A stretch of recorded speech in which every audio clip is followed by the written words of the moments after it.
Welcome everyone. I would like to introduce Yaniv Miron, an MC, and we're going to talk about hardware hacking. And about the questions, if you have any during or after the presentation, just raise your hand and I'll give you the microphone. Thank you.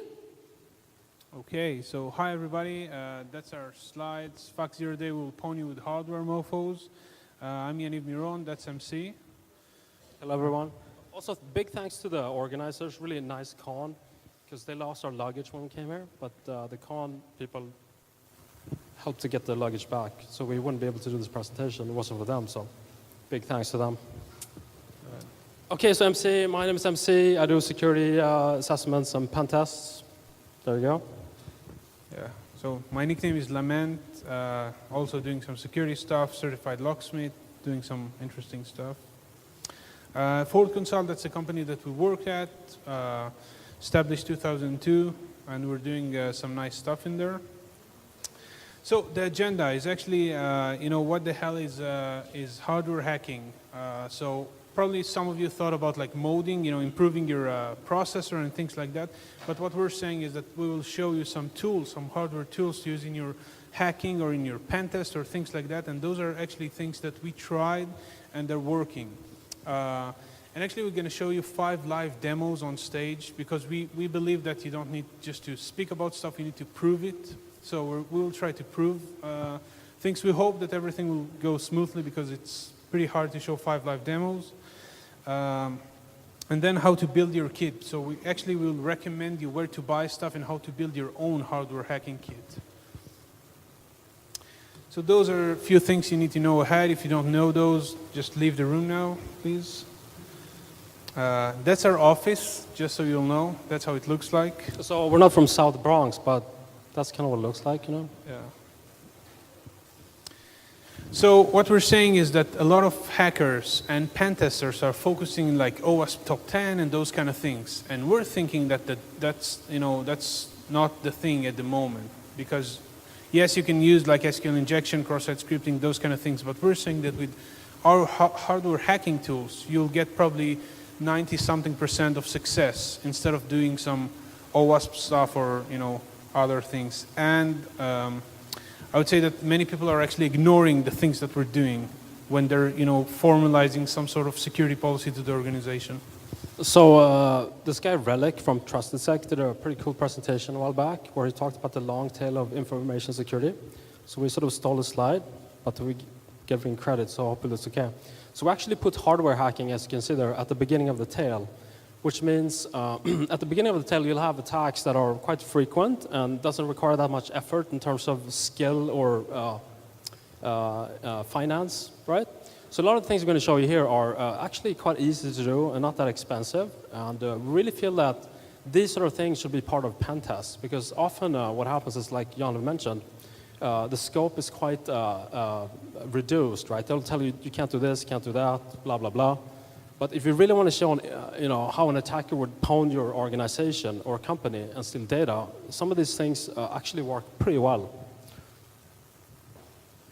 So those are the things that you need to build the same kit as we have in here. So you need some money, of course. We'll show you what to buy. You need a shipping address, and sometimes you need a US shipping address. There is some tricks to do it. We'll not talk about it in that presentation, but just so you'll know. And of course, you need to spend some time and learn, because we're just going to show you in very general the things that we're doing, but you'll have to actually go deep on those things. So our first little point on our agenda is FireWire. A lot of people have probably heard about this because remember, like we say, fuck 0 days. This is not 0 days. This has been around for a decade now or longer, but it still works actually pretty good. So remember, FireWire will actually allow you to have direct access to memory, so you can read and write it, right? So if you can actually attack your target machine with FireWire and establish communication, you will be able to read and write memory, right? And that's pretty good. So we're not going to go into all the details. We don't have time now. You can, if you don't know these things, you can Google some more about the protocols. There's something called SBP2, Zero Bus Protocol 2. So again, the important things here is what I said before. It's actually that you will have direct memory access. So there's a mapping between the physical memory space and the device in hardware, as it says there. Okay, so when you need to establish a firewire communication between your attacker machine and the target machine, of course you need to have a firewire interface. So what happens often is that you might not have that on the target machine, but it just happens that a lot of laptops still today have some sort of slot, like you have a PCMCI, that's kind of old school, but also more modern PCI Express card slots, right? So even if the machine does not have a firewire interface, you can actually just buy one of these adapters, slap them in there, and then you will be able to connect to a firewire. And what we've done in the past as well is even Pwn servers, because if you have physical access to the server, you can just open it up and plop in, as you can see the top picture there, a firewire interface card, right? So that's kind of fun. Again, some history about this. It's been around for a very long time, like I said, almost a decade now. So there's a bunch of research done like in 2004 by a guy called Dornseif. Maybe I mispronounced his name. And then there's the guy on the picture, my hero, Metal Storm, KiwiCon. I'm not sure if you've been there. Awesome con. He wrote a tool called Pwn back in the day, which worked really well. But then there's been a lot of updates to these sort of attacks. And right now, the best tool to use is a tool called Inception, which we'll show you later. It's by a Norwegian guy called Karsten. So props to him. You can see the site there, break and enter. You can go there, download that stuff. And to run Inception, you need to have a Linux machine. You need to have the latest Juju FireWire stack drivers, Python 3, and some libforensic stuff.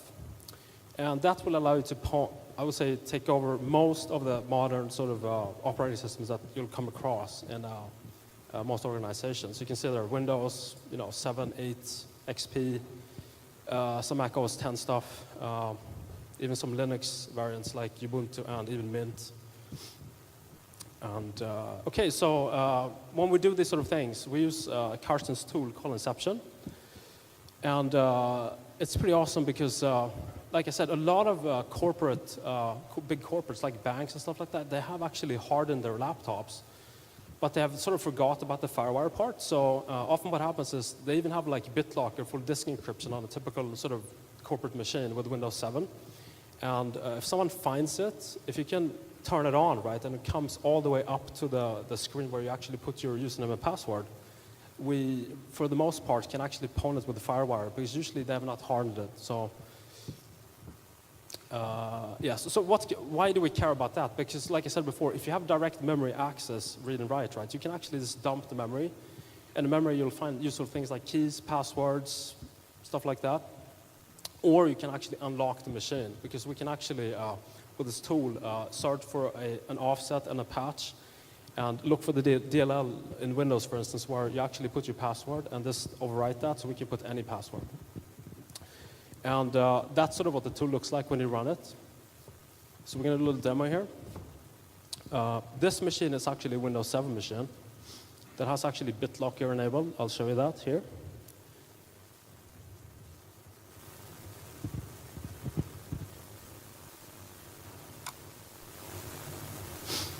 Let's see down here. So maybe it's a bit hard to see, but you can see there it's actually enabled Bitlocker, right? So it's encrypted. And that's sort of the typical machine we come across. I mean, to be honest, a lot of companies don't have like pre-boot authentication and stuff like that because it doesn't scale across an organization. It's just too cumbersome for them to have it, right? So if we actually log out of this machine,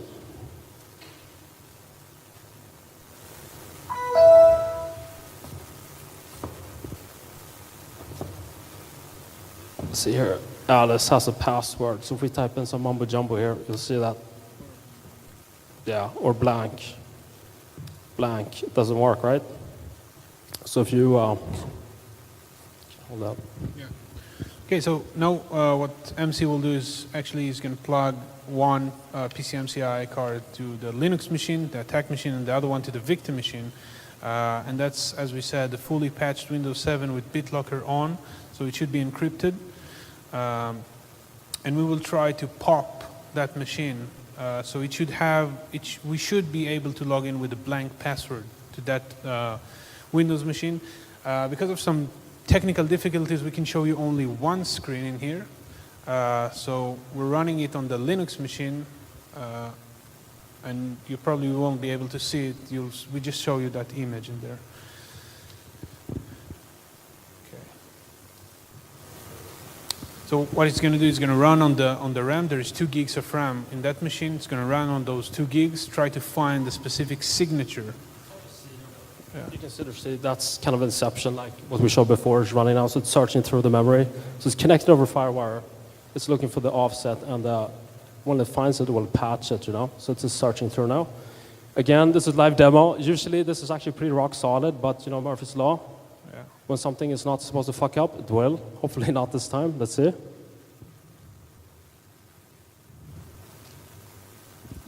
So it's searching through. It's at 200 megs now. Usually we'll pop this machine around like 400. That has like 2 gigs of RAM. Let's see, we're at 300 now.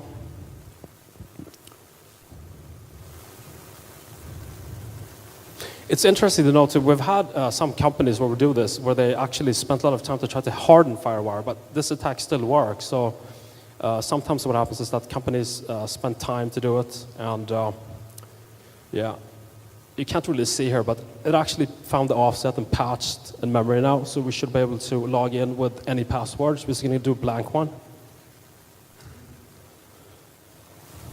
Yeah, so there you go.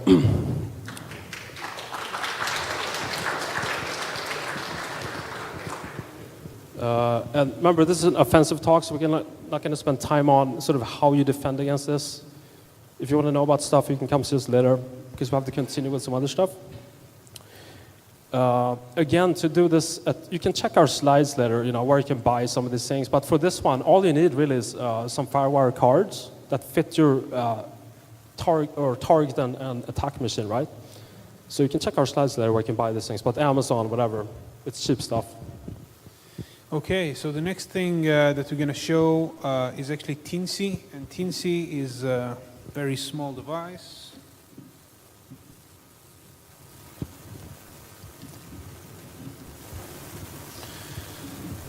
So that's a Teensy. It has a small brain and the USB connector, and it should act as a very fast keyboard. So the thing is, once you plug it into a computer, you can actually write a payload on it, and it will execute that payload extremely fast on the victim computer.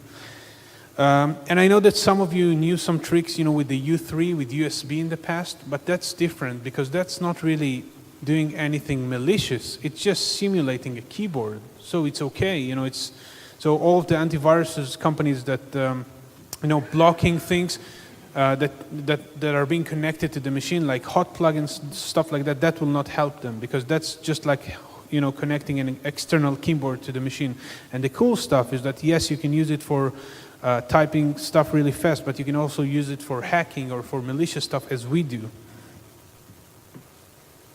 So the software that we're using to actually write the payloads and execute, of course, you can see it in here. There is for Mac, Linux, different types of different versions of them, and of course I've used Arduino 101.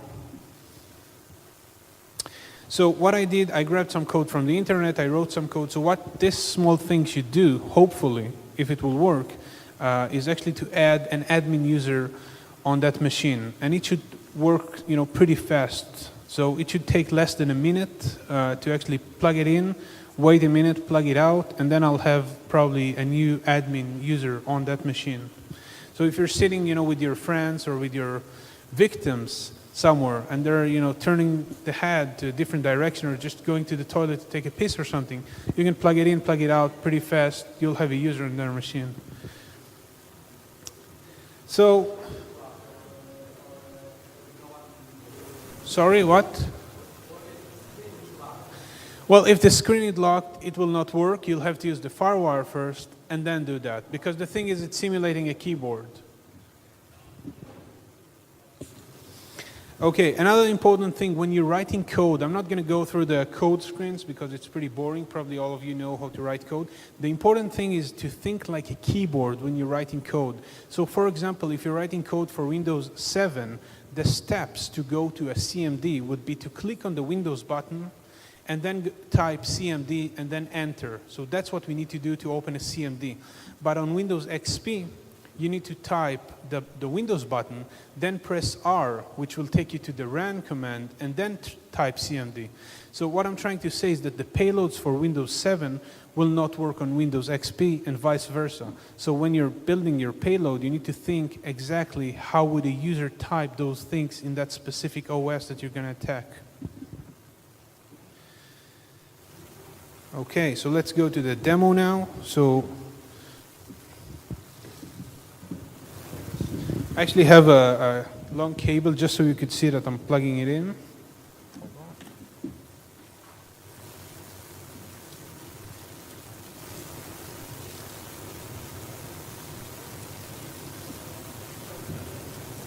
So what I'm going to do is I'm going to plug this Tinsy to this cable now.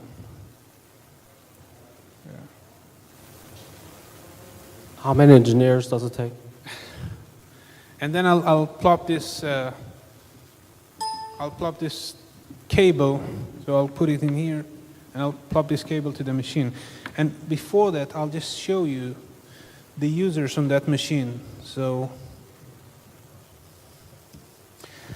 there is 4 users on that machine, right? So I should get a 5th user on that machine now. So I'm going to plug it in.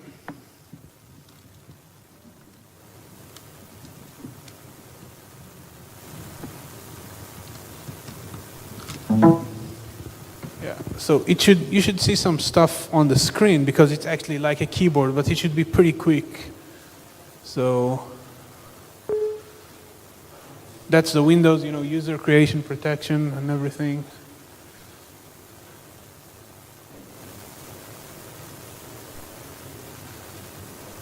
Okay, it should be done, I think. Let's see. Let's wait another few seconds. Yeah, again, live demo, so, sometimes. Yeah. We're not sure exactly. We haven't measured exactly how much time does it take, so let's see if we have a new user. No, we don't, so let's try it again.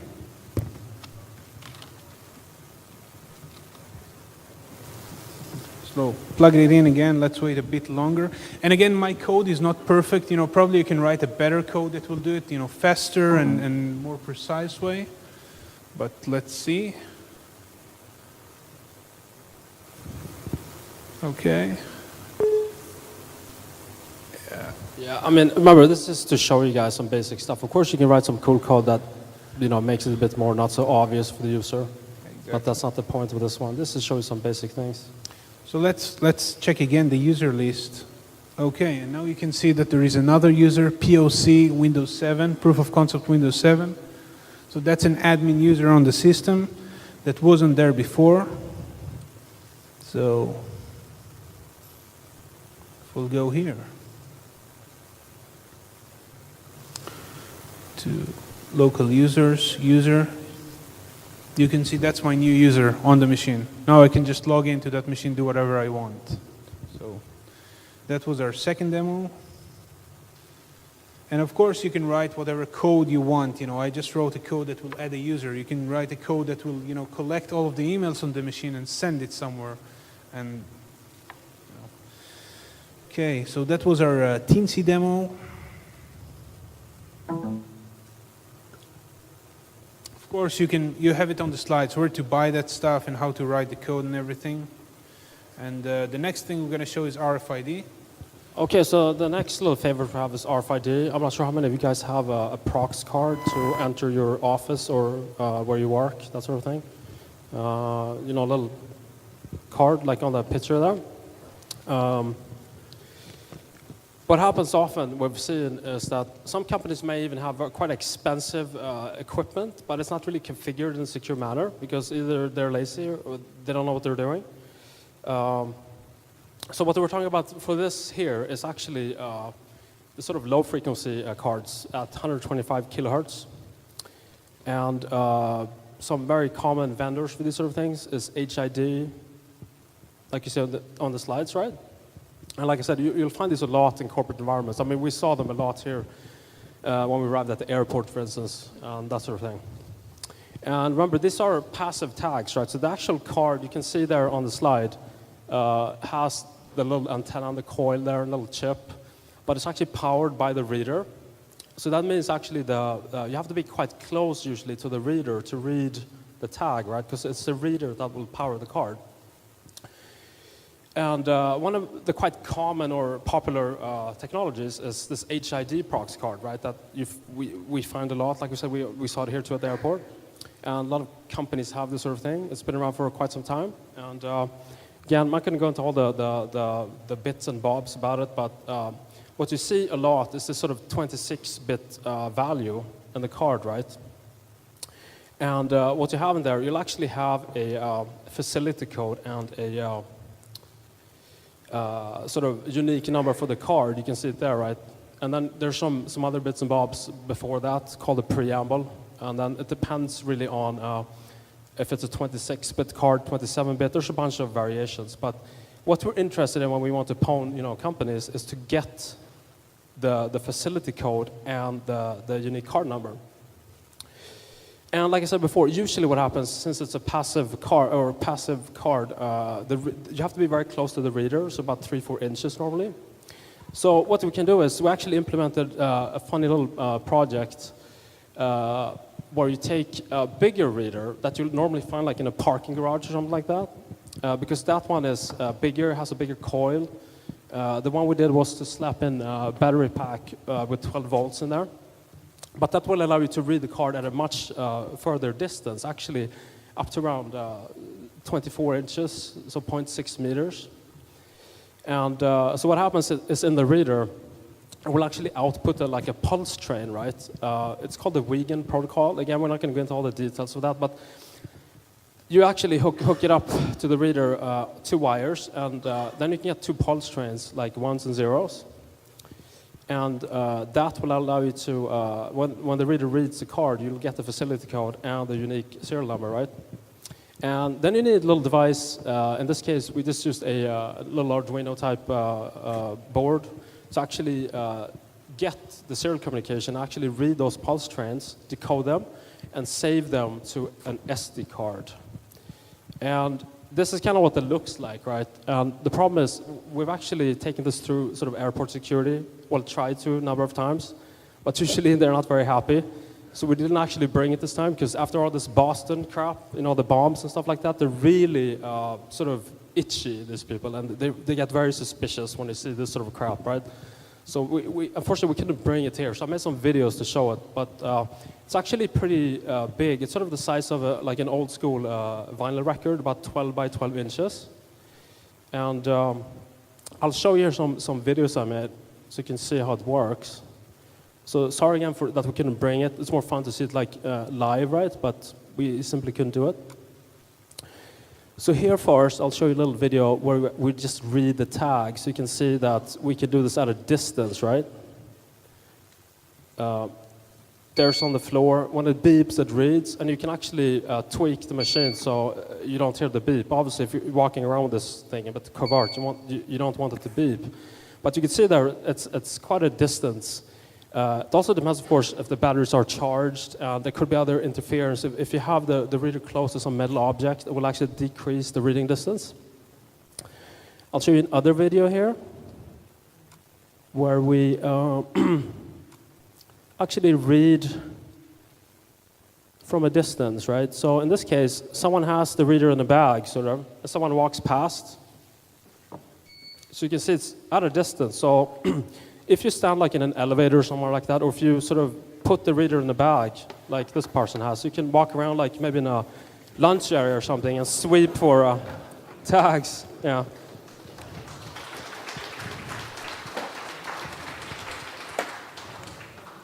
So you can see inside there our we call it the Frankencloner because it's so fucking ugly,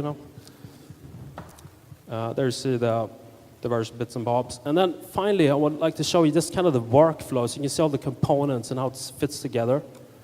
So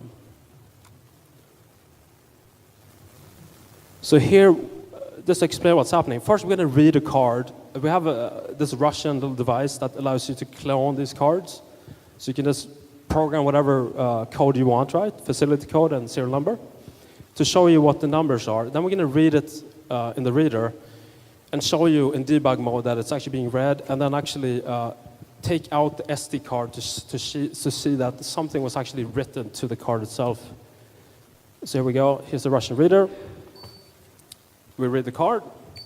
There you can see facility code is 010 and then elite, the number. Then we move over. That's your fingers in there? That's my fingers because I like, fingernails. We read it. There's the Arduino and the SD card reader, right? And we move over to the machine that's in debug mode. You can see actually what was read there, the bits. So it's actually written to the SD card. Then we take out the SD card. Yes, come on now. And we put it into a little adapter. Then we're going to slap into the machine so you can actually see the text file that's being written right after it was read. So we put it in the machine, and there, it's a bit hard to see, but you should see a little file called card loot with the numbers. There you can see, that's the stuff that's actually written into the file. It's a bit hard to see, but you can see there. And again, the idea is to actually take this, like she had in her bag or something, walk around, sweep for numbers, save them to the SD card, because after that, we can actually use that Russian device I showed you to program cards with these facility codes and numbers that we found, right? And the way to do it, there's something called the T55 sort of series cards that emulate this sort of tag. So we can actually program them to emulate these sort of tags that we have read, right? And you can use something like this. These are really good devices. You can buy them in Russia and Ukraine and places like that. They're much better, I think, than the Chinese stuff you can get on eBay, because these are actually engineered properly. And you can also use something called the proxmark, because people have written some pretty cool tools and scripts. Some dude at Foundstone, where if you just put in, for instance, the facility code and the card number, you can start increasing, for instance, the facility code will usually be the same, right? But if you have one good card number, you can actually start just trying other ones in that range, because maybe we have the card to someone who has access to the building, but not the server room, but that's probably within a very close range. So we can just keep trying these various numbers by using something like the proxmark. And yeah, and then you can see our slides where to buy some of these things. I must get props as well, because this sort of project was actually developed by, it's in the slides somewhere, someone actually did a lot of work on that. And there's a guy called, he has a site called there we go. You can see at the bottom there, props to that person who wrote that stuff. And also proxclone. There's a guy who's really good at these sort of things. I'm not sure where he's from, but he actually written some very good stuff about the sort of formats of these HID cards, because it's kind of hard to understand how that works, because it's kind of like security through obscurity. Anyway, that's it for the RFID. Okay. So the next thing is keyloggers, and that's the definition from Wikipedia. And as you can see in yellow, they're mostly focusing on keyboards. So what we're saying is that in the past, if you used a keylogger to grab some information from a victim, you would probably use like a PS2 or a USB keylogger that will probably collect some data, and then you'll go back and grab it. And the thing is that it's really bulky, and you can actually see it. So if somebody will look, behind his computer or something, he will see your keylogger pretty easily. Yeah, because usually they're like gray or white or something like that. So they're different from the keyboard color and everything. What we're saying is that the future is actually screenloggers and not keyloggers. So we have in here VGA screen logger, and you can see that it's in perfect blue, like the VGA cable actually. So it's pretty hard to tell the difference. It has a small add-on, so you need that add-on to actually read the information from the screen logger. And we think it's really cool to actually see what's happening on the screen, because we saw that in some banks and in some credit card companies. You cannot type your password to log into your account, but you need to actually open like a virtual keyboard and then click with your mouse. So I would say it's pretty hard to get those things from a regular keylogger, but with our screen logger, you could definitely capture those things. Yeah, because remember, a lot of times it's actually the data you're after. I mean, yes, you can get a shell or whatever, but often it's actually the data itself, and often it might only be available on the screen. that's when this comes in handy. Yeah. And yeah. And of course, there is we're showing you a VGA one. There is a DVI one. We actually have it in here. There's also like HDMI, because a lot of boardrooms still have a nice, shiny, big-ass LCD screen, right? That they used to hook up their laptops and things like that. So HDMI is also a nice one. Okay, so those are the screen loggers. Now, on the other hand, we have this small thing, and that's an internal keylogger. So that's really nice because it's pretty hard to notice. Now, anybody, those two pictures, anybody could tell the difference, the visual difference? Anybody sees a difference? No? Nobody can notice the difference between those two? 500 zloty, if somebody could figure out the difference, the visual difference between those two. No? Okay, because there is no difference. The thing is that in one of them, this is actually plugged inside, and in the other, it's just a brand new keyboard. So we actually used those things. You could see in the slides, how to plug it in, but that's how it looks like. So you can see that small thing in here connected, and that's just a regular Dell keyboard that we took. So we plugged it in, shoved it back to the Dell keyboard, and then it looks like brand new. And that's a very nice way to monitor, because nobody will open his keyboard every day to check that there is no keylogger in there, right? I don't think that. Maybe some people might check behind their computer every day, but nobody will open his keyboard.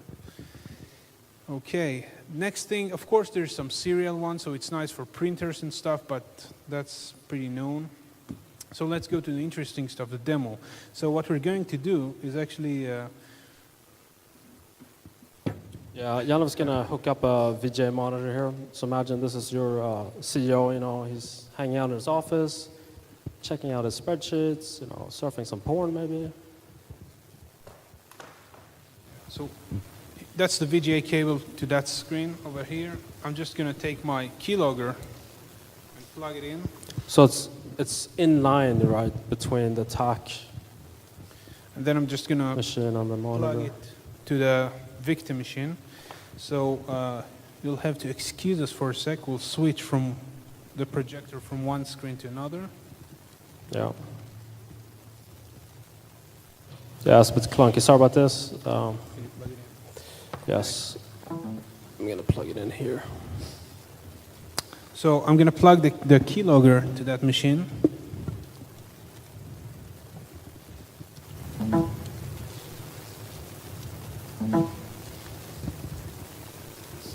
So do you see anything in that screen? Yeah, okay. That's good. Again, it's pretty hard to do those live demos, so we're doing it in a ghetto-style way, the way we like to work. Okay. So we have top secret documents. You should have a look on that screen. That one is for the next thing. So we'll have some DoD, Department of Defense, the American Department of Defense, some classified documents. Top secret stuff Yaniv stole from some general. No. So yeah, we can go through the documents. Just imagine that somebody's sitting in his office reading it. Now the thing is that you can actually configure the keylogger, and you can configure the snapshot time. So it could take a snapshot every 5 seconds, 10 seconds, 15 seconds. It has, I think, 2 gigs built in, so it could store up to 2 gigs of like a regular JPEG files in there. That's quite a lot if you just want to steal, something specific, like let's say a specific document. You can also set the resolution, right? So you can... Exactly, you can play with everything with the resolution and with a lot of other things in the config file. So what we're going to do, hopefully took the screenshot by now. I'm going to unplug it.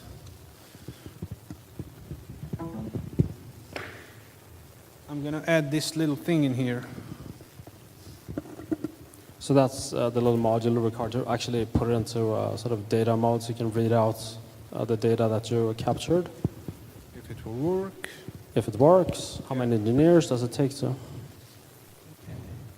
So now it's just needs to, it will turn on to be like a mass storage device now.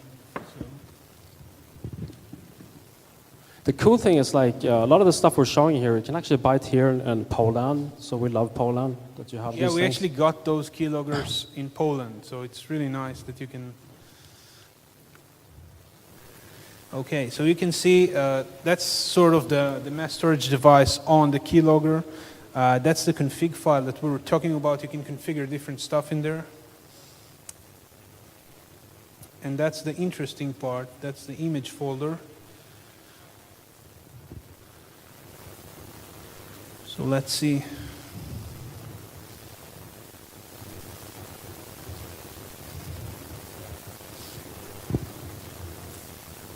Well, we have pretty old laptops in here, so it takes time.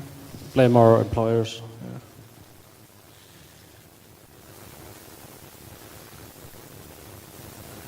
Okay. Yeah. So that's, for example, it didn't have time to take a snapshot from the document, but it took a snapshot, and you know, we could wait a little bit more. Let's see in the config. I think it's configured to take a snapshot every 30 seconds or something. Yeah, probably every it's probably 5 minutes, so it probably took just one screenshot. But as you can see, it's pretty nice. It will take screenshots like that. And then you can just collect a lot of data, come back in the evening, pick it up again, and you know, read the stolen data that you just took. So that was the keylogger part. Of course, you can buy those things in keylog.com, and they're in Poland. I'm not sure where, but that should be easy. And to our last demo, Pineapple. Yeah, so the last one we have, I mean, if there's people in this room, you probably have maybe bought one of these, but not everyone knows about it. So there's a thing called, they call it the Pineapple. And the idea of this is actually to run, again, a lot of people in this room is probably familiar with a tool called Karma, right? So when computers probe for access points, Karma will actually just respond, say, hey, that's me, and allow you to connect. So it's almost like an inverse war driving type scenario. Because it's good, of course, if you can have people connect to you, because then you'll be man in the middle, and then you can do whatever you want. You know, run SSL strip, do DNF spoofing, all these sort of fun things you can do, again, to steal your data or get passwords and stuff like that. A quick history about these sort of things. Again, Ph0k 0 days, this is old stuff. I mean, do you know, that Zoe did this stuff like almost 10 years ago, right? And then they put that stuff into Metasploit. And then people started to implement this as standalone sort of hardware devices, right? And here you can see, I mean, you can take like an old netbook like Asus 900 and do that sort of crap on, or some of these other like Fonera, you know, Nokia N900. There's the original Pineapple. They would sell it to you like in a plastic pineapple. And then down here we have, it's called the AP121 U. We're actually running it here, so it looks like this. So you can just put it with a battery pack. Then you can, of course, carry that around with you and do these attacks on companies or people at the mall or stuff like that. Also, don't try to go to airport with that one. They don't like this one. Yeah, like that. another one that they fucking hate when you show this, right? They get really spooked out. But it's easier with this one than the RFID because I can break this down and you can't really, you know, tell what it is. Again, you can see here what I talked about, some of these devices. So what you can do, I know there's a company called Hack5 that actually sell these kind of expensive, but if you're more of a hacker type, so that's what we think about them. well, yeah. But it's of course more fun to flash these things yourself to understand how that crap works. So what you can do is just buy like an Alpha AP121U, that one I have there. You can buy a battery pack as well. Then you just get a USB to serial cable, something like this. You can get that on eBay for very cheap, $3-4 from China. And open it up, there you have the pins.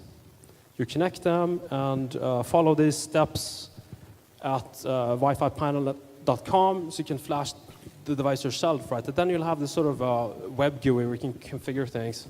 And actually what we're running here now is just spoofing. I set the SID to confidence 2013, like the one they have here, but this is not encrypted.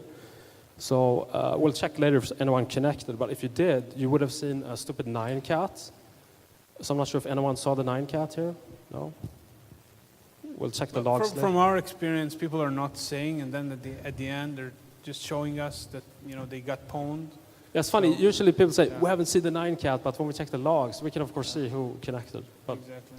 but anyway, the idea with this again is to put yourself in the middle so you can steal data, right? So again, remember a lot of companies will have people check their email on like smartphones and stuff like that, and they will just click on anything and just not be too careful, right? So that's actually a very good little device to carry with you, portable, again in your bag or something, and then hook it up. Maybe you hook this up with to a 3G connection or your phone, so you can actually serve up internet, and they will serve through this device, and then we can of course, like I said, SSL strip, capture the data, send them to other sites, do whatever we need. So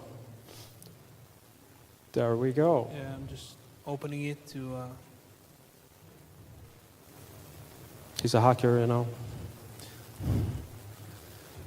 So let's see if we're trying to go to Google. Yeah, also what's fun, of course, with Karma, remember some of the older operating systems like XP, if you've actually surfed at home at a site or you went to a hotel or something,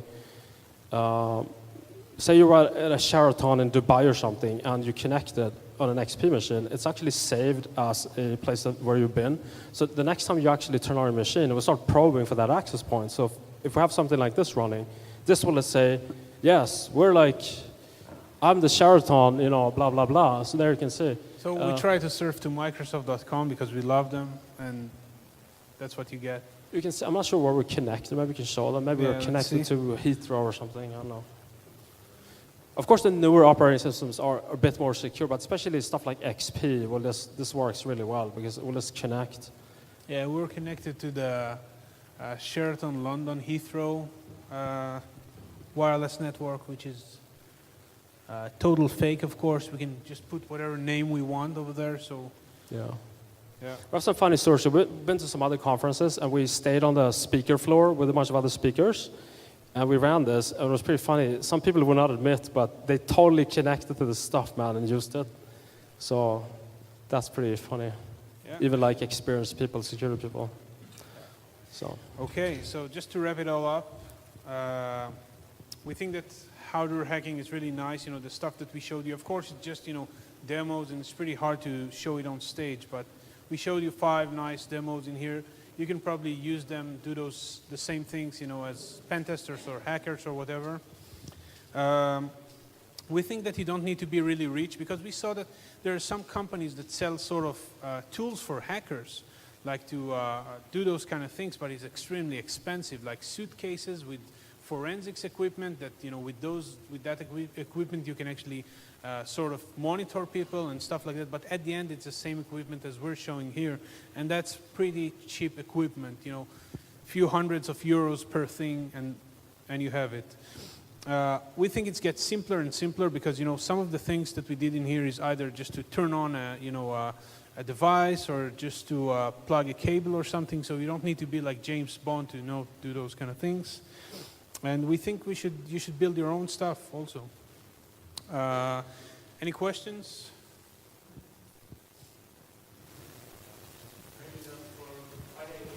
Yeah.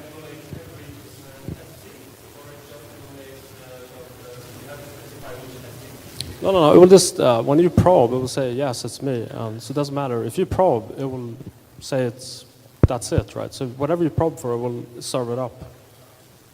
So it's pretty good. Okay. Any other questions? Just hold on a second.